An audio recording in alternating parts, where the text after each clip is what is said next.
started by introducing ourselves and how we got to meet each other, because we've been interacting for quite a while. I think the first time was 3 years ago. So I'll be polite. I'll pretend I'm the host of that meeting, and I will let you go ahead and introduce yourself. Great. So first of all, thank you so much for having me. Very topic near and dear to me is marketplace. Mike Marzano, I lead cloud alliances for Contentsquare. Contentsquare is a digital experience and product analytics platform. We basically are designed to help brands better understand what their customers like, what they don't like, why they're exiting or why they're converting. The whole goal of what we do is to help make customers, our customers, so brands, really generate the most value for their shoppers as well as through their shoppers. Awesome. And on my side, I'm John. I'm the CEO and co-founder of WeTransact. We are a very unique startup in the term of what we do is very niche.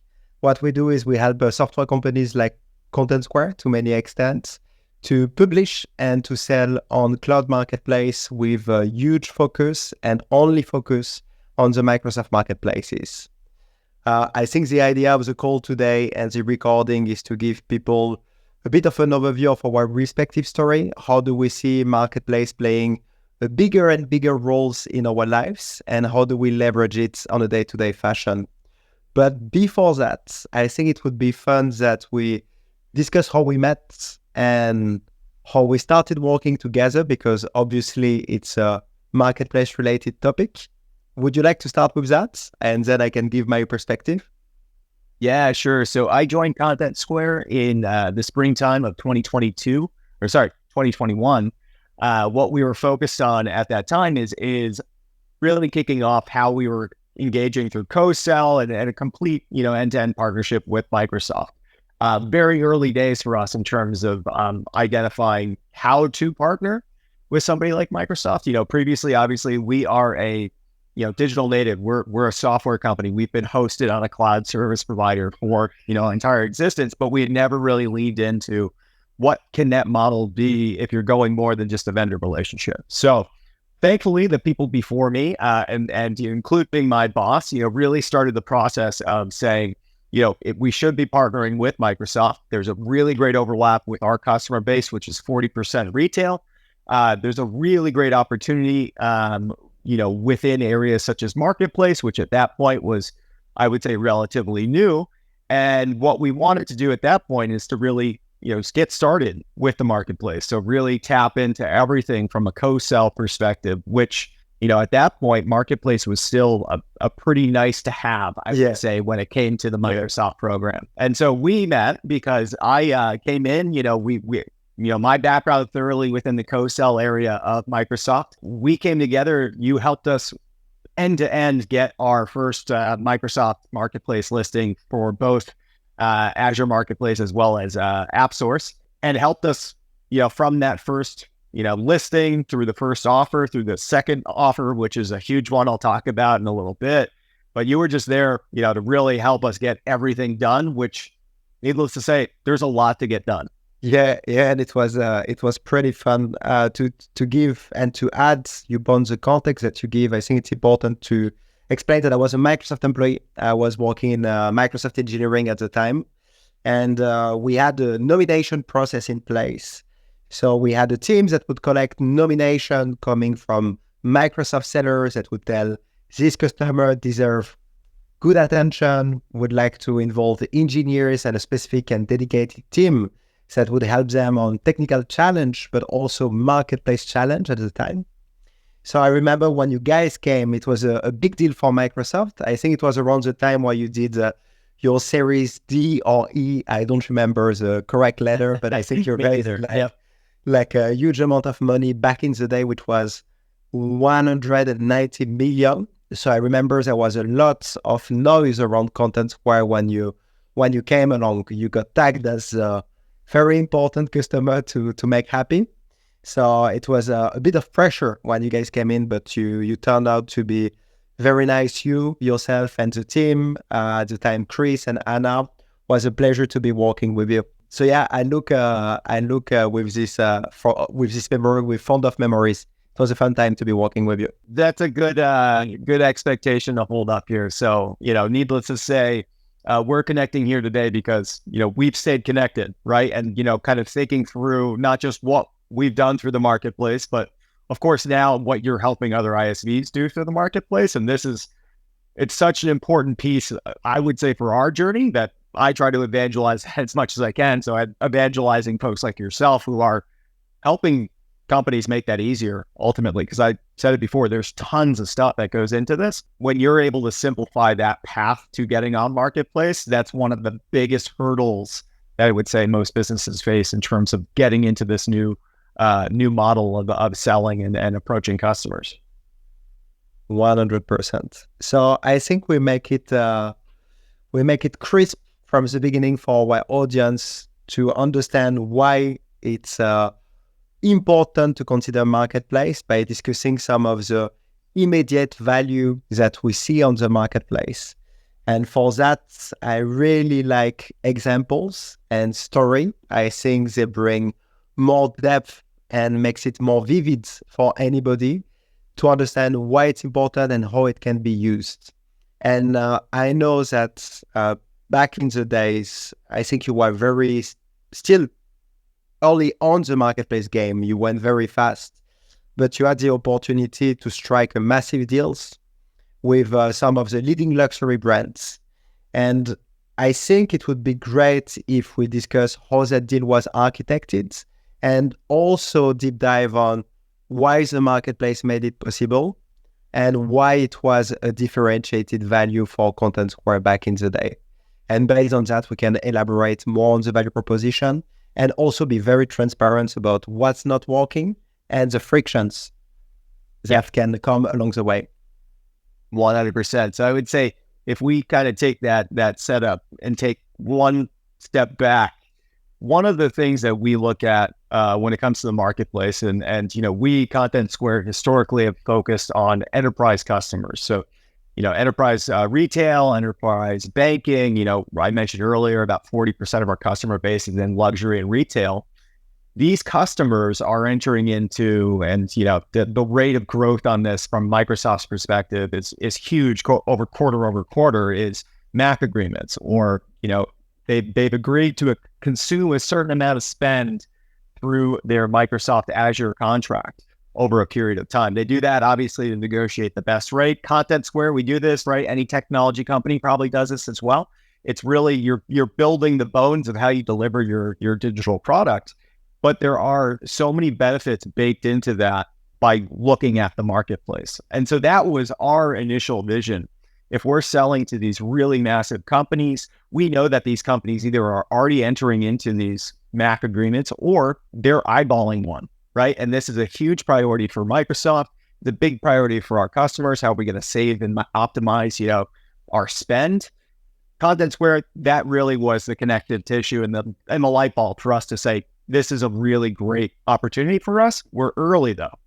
We're selling to primarily marketers. We're selling to the chief commercial officer. We're selling to individuals who focus on digital experience, as opposed to the individuals who are going to own something like a Microsoft Azure agreement, somebody who's going to own an Azure portal license. So we knew that this is going to be a level of complication, but the benefits are too big to ignore. So if we then fast forward a little bit after we've said, all right, we're setting up, we're moving this direction, we come to a renewal cycle where we have a pretty significant growth opportunity with an existing customer. This customer is, one of the largest luxury brands in the world. They have many different lines, many different houses, many different sub-brands. And we had really done a great job of proving the value of our software within their business. They were utilizing us across multiple areas. They really wanted to broaden that relationship.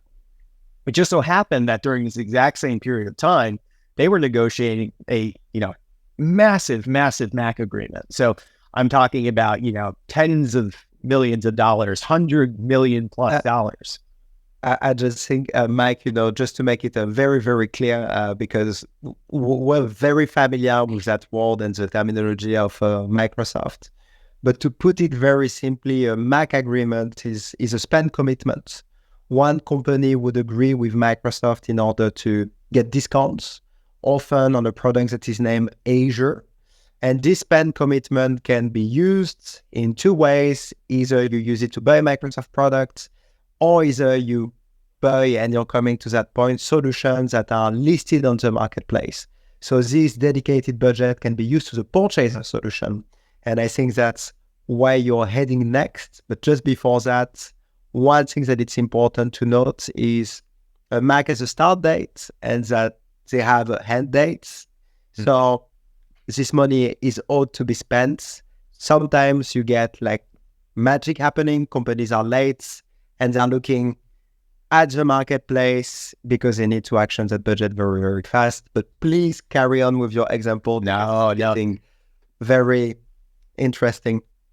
You're teeing me up, and I appreciate it. What I would say too, this customer was about to enter into one of the massive spend agreements with Microsoft. Knowing that we were already listed in the marketplace, we were available, our sales team was able to approach them in coordination with the Microsoft account team managing them and say, what are the dates on this? Because if you are going to be spending, multi-seven figures on Contentsquare, we want to make sure that you're maximizing the value of your dollar, right? You know you want to purchase this from Contentsquare because of the value your business sees.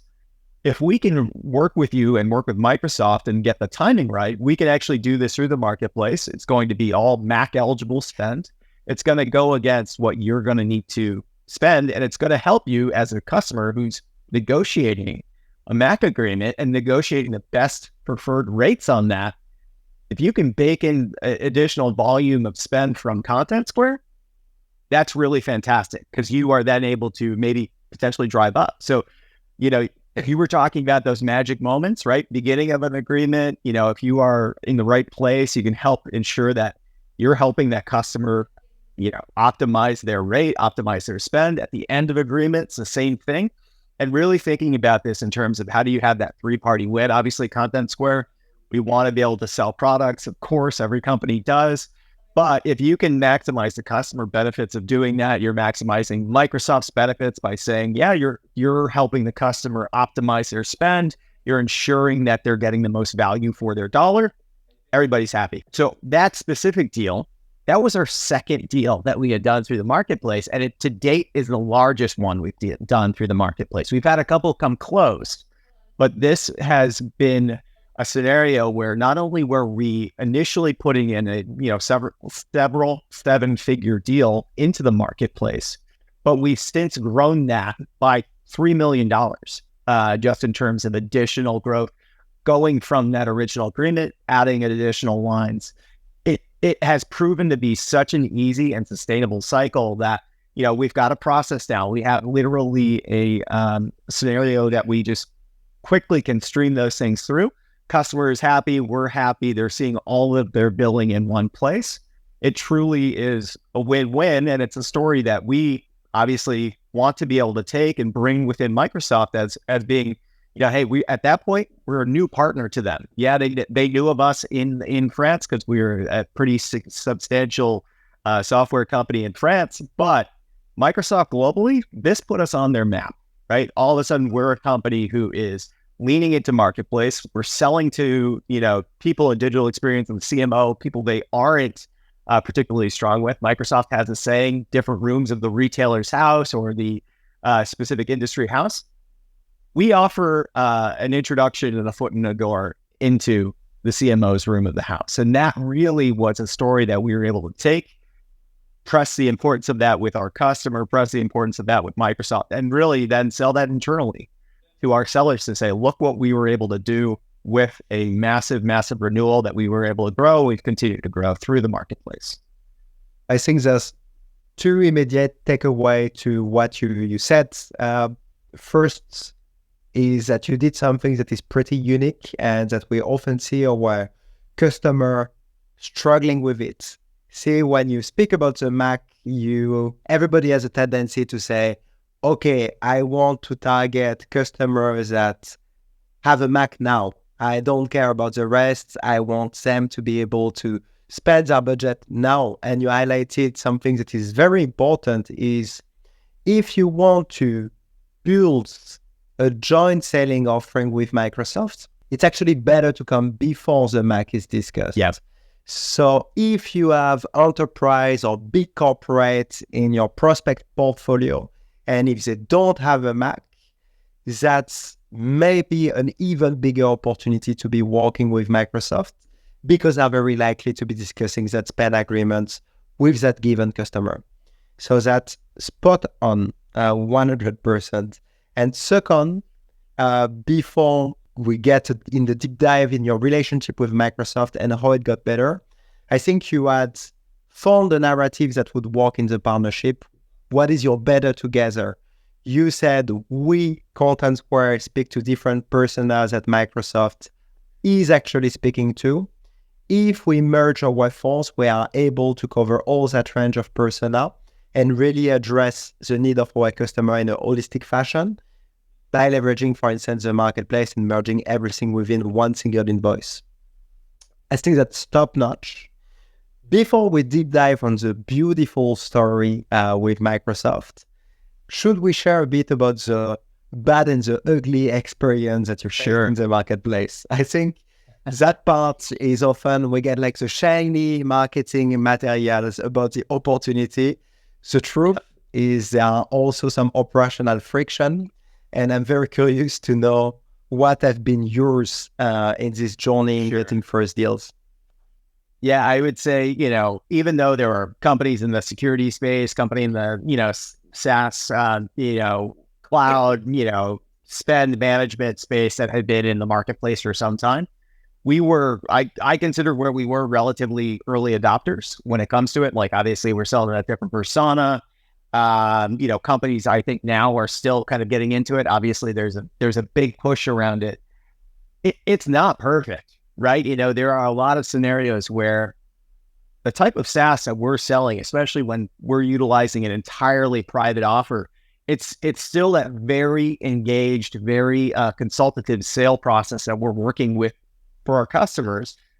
We sometimes have to work around to make sure that we're able to offer the right firm line, for example, right? Like, so offering, again, if take that really big enterprise agreement, if we're trying to dovetail new upsell into that, new contracts into that existing term, we might end up with a term that's like 13 months, 8 months.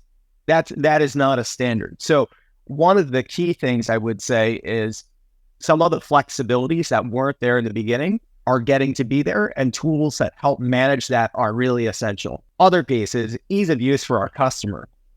We are selling, again, to the CMO.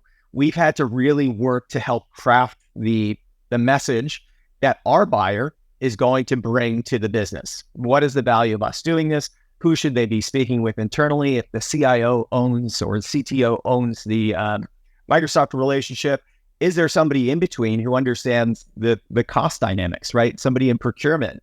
Talking to our sellers about engaging procurement early, believe it or not, that's a pretty weird subject for them to take on, right? That's counterintuitive.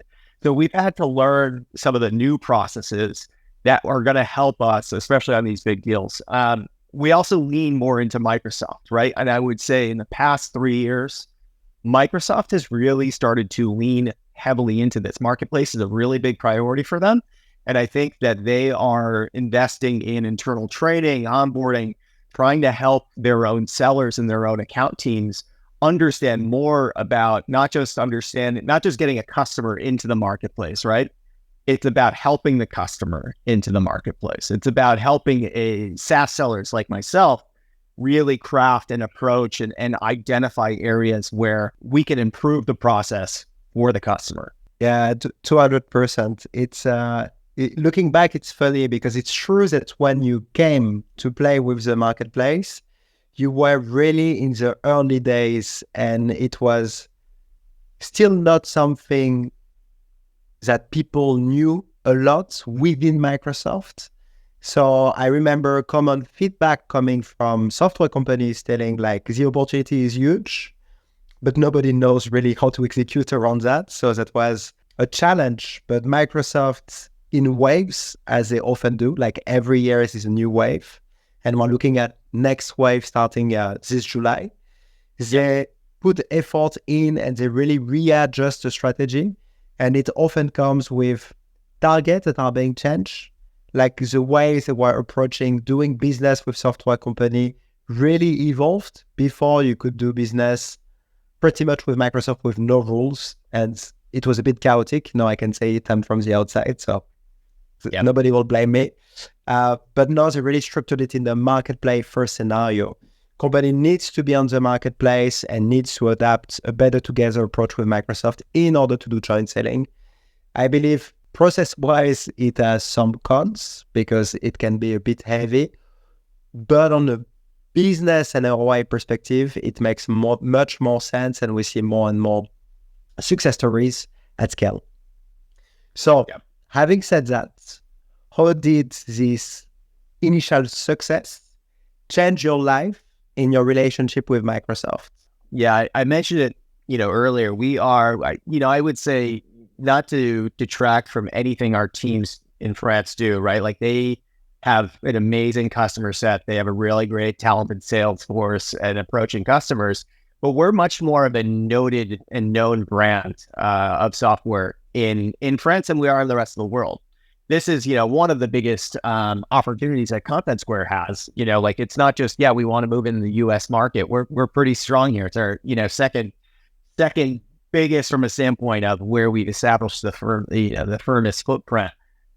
But what this deal did is this put us on the board, right? And I always say with Microsoft, with any cloud partner, with any substantial partner where you are the little person, the little guy in the room, it's about putting yourself into their point of view. If I'm a Microsoft seller, I have however many, let's go back to the days before marketplace was a requirement. You have how many thousands, tens of thousands of partners who are looking to approach your customers, sell into your customers, are either already sold into your customers, and they're all looking for time. Any Microsoft seller is trying to do two things. One, they're trying to maintain their customers' happiness. They want their customer to maintain the Microsoft footprint, but they're also trying to say, how do I optimize my time, right? Any seller is trying to do this. So getting tons of inbound from a partner, I don't blame you. You really have to prioritize who has the best track record, who has good numbers. It's not just about me hitting my quota, right? Like, quota is great and all, but if you are working with a partner who has no track record, or, not one that you can see in your system, it gets to be one of those things where, hey, I'm going to prioritize somebody else, right? So having this initial deal, having that a great pipeline in Microsoft that we've shared through Partner Center, all of a sudden we were a real deal. And so it wasn't, people weren't just like easily flinging the door open, but we were able to go in with some really great credibility. We were able to go in with an internal win wire that we were able to share. We were able to talk through that. It was a very compelling story because it's both a renewal as well as a growth. We just really tried to, attach it all together and approach both the individual sellers at Microsoft that we were engaging in co-sell, as well as everybody up the line, right? So how do we engage with the retail team at a wider way? And again, with every win that we have, we really try to highlight those different pieces. We try to highlight the collaboration that we started to see build and grow over time with Microsoft and how we created these best outcomes. And it takes time, right? And it takes time, but that is your collateral, right? Like those wins. It doesn't have to be the biggest win in the world, right? It certainly helps. But if you go and you talk about that 3-party win, or in some cases, hey, if we're bringing in solutions and services partner, a 4-party win, that is gold, right? Like that is 100% the best story you can tell to ensure that you're going to get to tell more of those stories. Yeah, and I think we can also deep dive a bit on your recognition that Microsoft gave to you. But just before that, you're really right when you say you basically have to come with a business case to get the attention of any hyperscaler. They are not waiting for you to do business, so it's important you articulate why they should do business with you. There's no sense of entitlement to have there, so it's important to bring the proof up front and to pay it forward. I think in the partnership, they often speak about the flywheel, with hyperscaler saying that you need to bring one example to get a flywheel turning your site. And I think it's fairly true, and that's an easy picture to remember.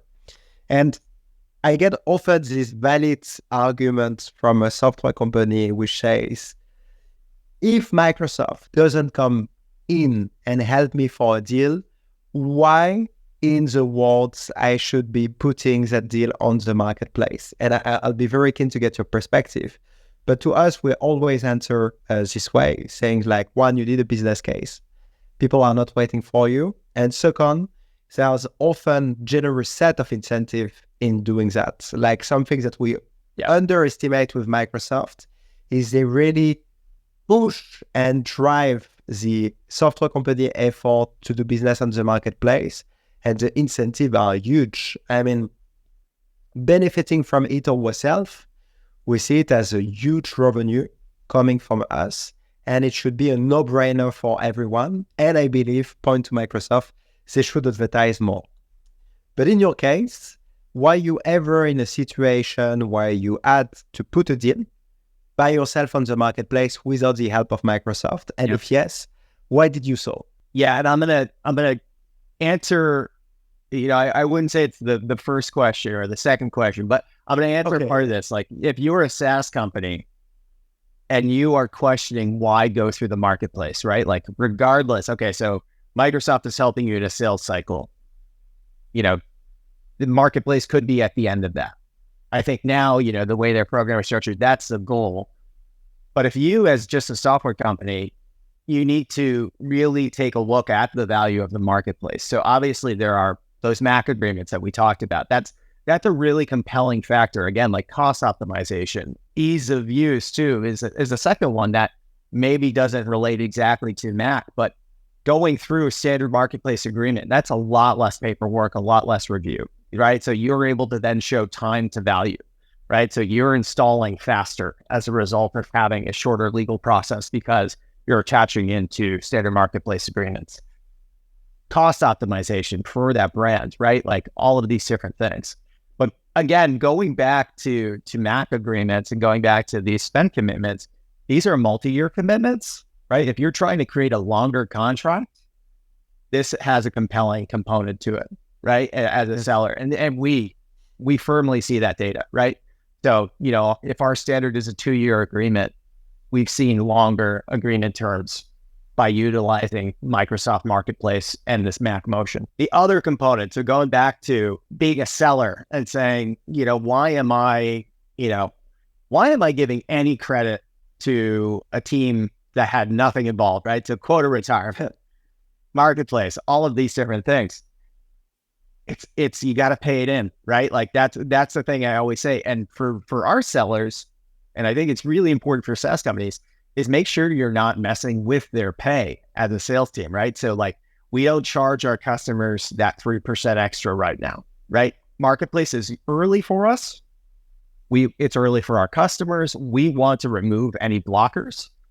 So, utilizing the motions that we can, the efficiencies that the marketplace provides, our price is our price. Our sellers might create specific pricing for the marketplace, but it's not going to have something baked in like an additional fee as a result of going through that. I would say from a seller's perspective, you have zero downside, right? If you can utilize this channel, you have zero downside because what you're going to see is a happier customer, hopefully, right? You're going to see a customer is getting the maximum benefits. You yourself are hopefully going to benefit from a shortened sales cycle, maybe access to an IT budget that wouldn't have otherwise been there for your CMO buyer. But then the final piece is you're also helping a Microsoft seller who might not even be aware of you yet, right? And then all of a sudden they're seeing Contentsquare is in all of these massive companies. Many of these are my customers. I need to get better aligned with them because how can we grow, right? I have other companies that look like this. I want to go and understand the solution better. And that takes time. We have seen it though, right? Like we're evidence to that. Again, like take a market where no one really was too aware of us before. All of a sudden, because we're registering deals, we're putting things through the marketplace, we're really leveraging all of the different points, the check boxes, I hate to call them, but sometimes they are, within the program. And we're getting sourced, right? So, like That's the way this stuff happens. It takes time, but it's really valuable. Yeah, and I really resonate with that. Like we both are a software company. We don't address the same segment at all. But there's a moment where when you start bringing value to Microsoft and you bring the business cases, there's a triggers that happen. And the timing of that trigger is very weird. You don't really know when it's going to start flowing your way. But indeed, Microsoft is a massive lead generator, should you know how to work with them. And unfortunately, in this cloud marketplace motion, it's always a paid forward approach. You need, as a company, to come, to learn, and to adapt to the existing system rather than the opposite. You cannot bend Microsoft. It's too big, it's too huge, it's too structured. You cannot go around their processes. Sure. Something that I would like to deep dive, because you start mentioning it, but a lot of people are wondering how to do a co-sell with Microsoft and how to put the right sales structure in place to get sellers engaged in Microsoft, to get their sellers engaged, and really when and how articulate a marketplace value proposition in it. And I know that in Contentsquare, you are super advanced on the topic. So if you have any gems to share with us, that would be top notch. Yeah, I would say first thing is a mechanical piece, right? You need to show pipeline, and you need to have a continually refreshed pipeline that you're sharing with Microsoft, right? That goes through their Partner Center portal. It's an essential piece, right? So certainly ways to really shorten that, like remove some of the manual components, but that's your connective tissue, right? Like that basically is the bridge between your CRM and theirs so that they know this opportunity exists. The second thing I would say is ensuring that you are open to marketplace, right? Like this is the topic of today. I wouldn't be here if I didn't think this was the truth. We want to go through marketplace on any deal where it's possible. So we want to open that opportunity with Microsoft. It just so happens that Microsoft's program is, really focused on variables related to going through the marketplace for their sellers. So we've got alignment. We're not just doing it because we're going to get a better response from the seller. We want this to go through marketplace because our business looks at that as a benefit. Getting to the structuring, I think there's a couple different pieces. One is that sales compensation piece that I talked about a bit. We are a comp neutral organization. So we want to make sure that anytime our seller is working with a co-sell partner, whether they're a like-for-like tech partner of our similar size to us, who we have an integration with, or we're working with somebody like a Microsoft, we want to ensure that they're going to get comped the exact same as they would if they were gone direct, right? Like we don't want to create any barriers to engaging in these scenarios that we believe firmly, and our data shows us, is going to create a better outcome in that sales cycle.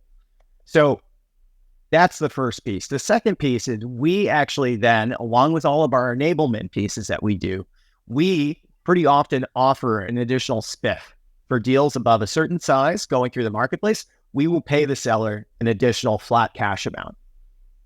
Third piece, which I think is the most valuable, because again, sellers don't want to hear from you as the program leader all the time, right? Like they know the gist. They've seen you in enablement, but when you have a seller talking about sales wins with other sellers, that's really, really powerful. Comes from their mouth.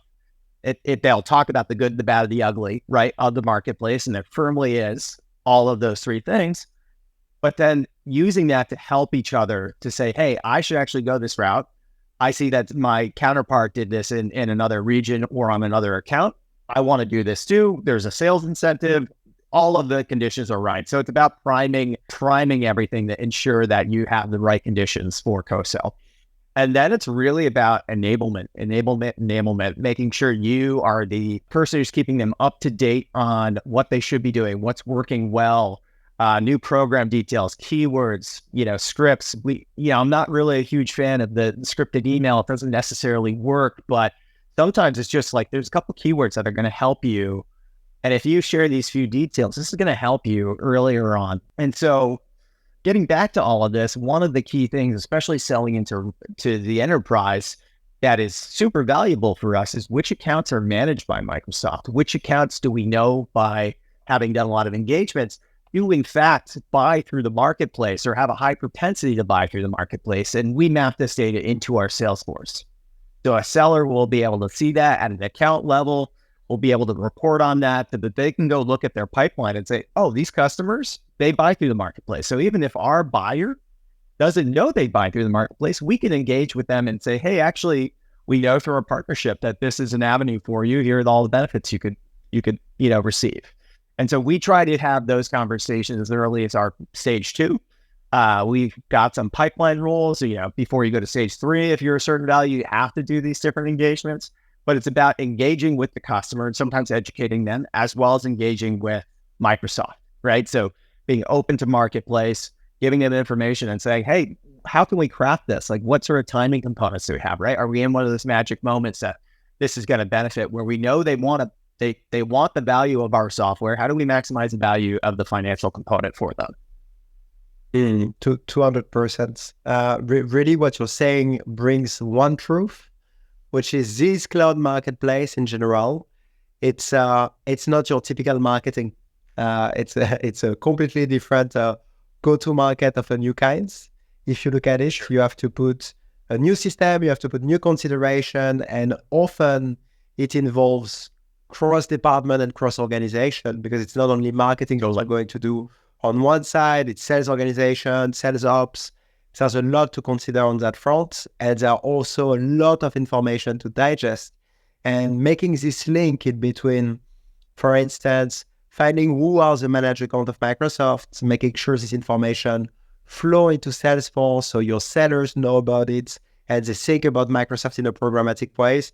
Actually, brilliant tactic. In a We Transact, we do it a bit different, because we have to offer maximum data to our customer, but we kind of follow the same rules. What we do is we look at 90,000 accounts that we've extracted based on criteria. So we use a DUNS database. So we suspect this account would fall into some kind of management structure within Microsoft, meaning they would have sellers attached. And in this account, we keep on calling the MACC API, because Microsoft released a MACC API to see if the account calls a MACC or not. So we get a real day-to-day MACC penetration within the Microsoft space. And it's quite unique. Now we're really looking at how can we tie an AE and distribute information about who are the AEs to a partner community, but we're stuck in legal and GDPR consideration for now, but I'm sure we'll find a common ground. But these kind of things are very important, and indeed you need to be creative in order to be successful on the marketplace. Yeah, 100%. When we speak about your relationship with Microsoft on a go-to-market perspective, it's getting great for you. You're in that space where you got the flywheel spinning. What are the next steps that you see in your partnership with Microsoft? When you look at what you have today, what does it mean for you getting bigger on the marketplace or within your partnership with Microsoft? Yeah, I would say, interesting things that we see, we as a company historically have focused on enterprise customers, right? And some mid-market that falls into there. Within the past, several years, we actually have acquired an SMB focused and mid-market version of our, similar software areas. We also have recently acquired, product analytics leader called Heap. So what we're able to do is now, obviously, we've got a bigger TAM just in general. And so thinking about that, marketplace is going to be different for a self-serve than it is for an enterprise, but it offers value at each of those different areas. But if we as a company can experience a level of growth by saying, if we can engage through Microsoft sellers to bring a free trial or a freemium version of our SMB offering to a customer, that creates a great avenue for us to then upsell, right? We don't do free trials in our product right now, but I see the value in that. If we can create scenarios that we really help our own purposes of bringing a customer into the family and then offering them additional platforms and value through different services, that's a really great angle for us to leverage the marketplace, and it's going to be powered by the Azure marketplace. So that is one very big thing. The other very big thing that I would say is, by doing all of this work, by having big deals go through the marketplace, and I would say about 90% of our biggest deals over the last 3 years have gone through a marketplace. And these are deals, like Big one. massively big deals, bigger than, like many X larger than our standard deals. They are going through the marketplace and they're all tapping into this motion, right? They're all tapping into the value of cloud commitments. They're tapping into streamlined procurement. So the more that we see that, the more our executive team is saying, we're setting targets around this, right? Like we're going to set each individual sales region is going to have a target. Combo that in with, cloud team and partner team saying, hey, we're going to fund through, different Microsoft incentives, additional spiffs for sales and sales opportunities that we can throw at sales teams when they're utilizing this tool and selling and winning business through the marketplace. So we're really doubling down on all of these different things, again, to make it easier. We have a top-down approach of saying sales leaders go through the marketplace. You are underestimating the value of this.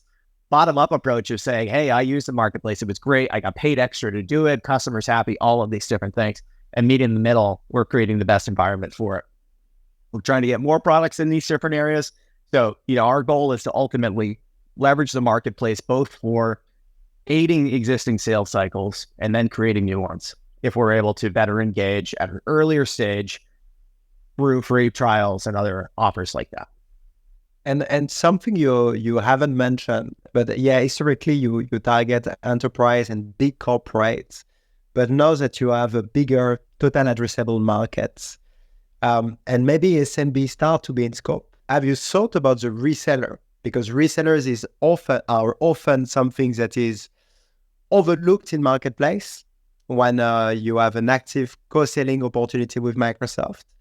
But you've got like amazing company out there that are reselling from the marketplace and are doing great when it comes of doing volumes acquisition in SMBs, for instance, or when they serve in a consulting capacity for big enterprise. And for me, like the way we see it as we transact, first, we don't do big deals. Let's put it out of the table. But we really want to become a channel-first company by leveraging reseller around the marketplace. So our first goal and the way we're being fed today in terms of revenue is through that partnership with Microsoft. But the more we grow, we see that partnership being moved to not Microsoft, but to the ecosystem of Microsoft, where distributors and reseller takes over and sell our product more and more. Is that something that you envision for Contentsquare, or is it food for thoughts for now? No. I mean, the best part about Contentsquare too, and again, I've been here for 3 years, so the honeymoon is over, is we are we're a very adventurous company, right? When it comes to how we are trying to do what we do and deliver what we do and deliver value in what we do. Our partner program, I would say typically we're the tip of the spear when it comes to that. Like we're searching out partners that are going to help us. It's not just about pipeline, right? It's about better customer outcomes, right? And I take that like getting to the sales side. That is, hey, are we selling the business of the pipeline that we're getting, right? Are we growing this business? Are we doing it through integrations? Are we doing it through services partners? And so I would say our first take on this is going to be around those services partners who have a really great relationship with massive customers and can then go deliver incremental value to the customer in the same motion, right? So if we create Contentsquare, we're focused on our software, we're delivering a great product that way, we're able to deliver it through the marketplace and attach it to all of the benefits that we've really laid out here, I would say pretty extensively today. And then you're able to add the value add of a services partner who can help you with, how you're using this, delivering this, approaching the customer, packaging it, building a strategy around it. That's so huge for us. So multi-party private offers, we are pretty much on the verge of doing our first one. And it's going to be something that I think is going to be pretty common by the end of this year in terms of how our percentage of marketplace offers, private offers that have a services layer attached to it through a partner. Yeah, I think it's awesome what you say, because it's very true. You have a massive partner community, Contentsquare. I'm French, so I know about it, but you have this massive retail event where you have company fighting for it to come at the Contentsquare event. Maybe one day in another interview, you'll let me know the secret recipe around how you drive that much attention and eagerness to join your events. But in the context of the marketplace, what I love is what you said in the beginning. You speak to CMOs, Microsoft resellers often speak to more technical audience, and you bring a new play in their cards, which is to say, not only we can cover technical aspect and we can take over the architectures and sell M365 license, but we can also bring and complement our business model by bringing in marketing consideration in a targeting audience, which is retailer. And that is quite unique because if you look at the challenge you're facing, and that's why your top notch is, I hope nobody will hate me for that, but it kind of have the same business model from one another. So the true complexity for them is to, how do I bring more diversity to my business model and create a unique offering? And this is typically when they partner with software companies that they can do that. So, yep, awesome. Okay, we've been speaking a lot about the shiny stuff again, but I have a question for you, which is, if you had a magic wand, knowing what you know today about the marketplace and experiencing the way you experience it today, what would you add or what would you change to what you can do today? I'm gonna be greedy and have two asks in this. The first I would say is, and this is a boring way to answer, but it's admin abilities to make it easier for our customers to find it. Like, who has the right level of admin access, right? To accept a private offer, right? Again, we're selling it at different sides. This is really important, and you'd be, it's gotten better, but you'd be amazed at the amount of time it could take an organization to do that internal mapping, right? Like, I know, again, Contentsquare, we're still a small company. We're about 2,000 people trying to navigate, hey, who has access to do this thing? Sometimes it's a challenge, and we want to remove that challenge. So Microsoft, please listen up. If you could create an easier tool for either people in other areas to accept private offers, right? And kind of start to set up a standard of, hey, somebody, a buyer within the marketing side has access to the marketplace. That would be fantastic. But also, if you could help them more easily navigate and know who the right person to contact within their org, that'd be great. Second thing is, give me flexible billing dates. Flexible billing dates are so essential, right? Like my 9-month, dovetailed agreement that is way too common, or the 31-month agreement that we're putting in place, in about another hour from now. These are complexities that you can work through as it currently stands. But if I had easier tooling to do these different offers, it would remove risk, right? It would remove chances of error. Human error is a huge part, I think, of working in any system to supply contracting. You don't want errors in contracting. The more we can do to make it easy and straightforward and 1 click, 2 clicks, as opposed to, hey, this is going to be 4 clicks and the next one you're going to have to do is going to be in 6 months from now. This is really, really valuable for not just us as the person creating, but as the user and the company, right? You remove that risk and you create ease of use. Yeah, to me, your two feedback are first very true. Like, it's always a pain when you're like, who can accept the private offer on the marketplace? I don't know if I have the right, so the ball is bouncing in the organization. It's really painful to watch sometimes. Because you also realize how little people know about the architecture, infrastructure, and their own company. Yeah. And being the sellers and having to do the homework on behalf of the customer to find who is doing what in their company is killing the mood sometimes, the 100%. Totally. Especially when your persona is not technical. To me, this two feedback would be tied to more general feedback that I would give to Microsoft. I think the way they are building these things is, yes, amazing, but they're building it from an ivory tower. I don't see a lot of the marketplace team speaking about to people that are selling on the marketplace, that are developing around the marketplace, And sometimes the announcement or the vision that they share do not make sense to me. Like I was speaking the other day, Microsoft is really focused on making the marketplace an enterprise play, allowing companies to sell more to enterprise. They've got this massive space with resellers. I think they've got like either 90,000 or 400,000 resellers in the world, and they are not investing enough on the reseller space when it's the differentiated value. So sometimes we just have to cross finger and hope for the best. And I really wish it would open more the dialogue on what would make sense for a publisher.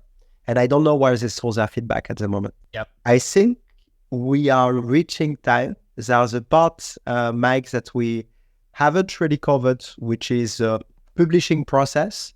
I think we have enough for our first call. Maybe we can keep, that part for second part if we want to discuss more.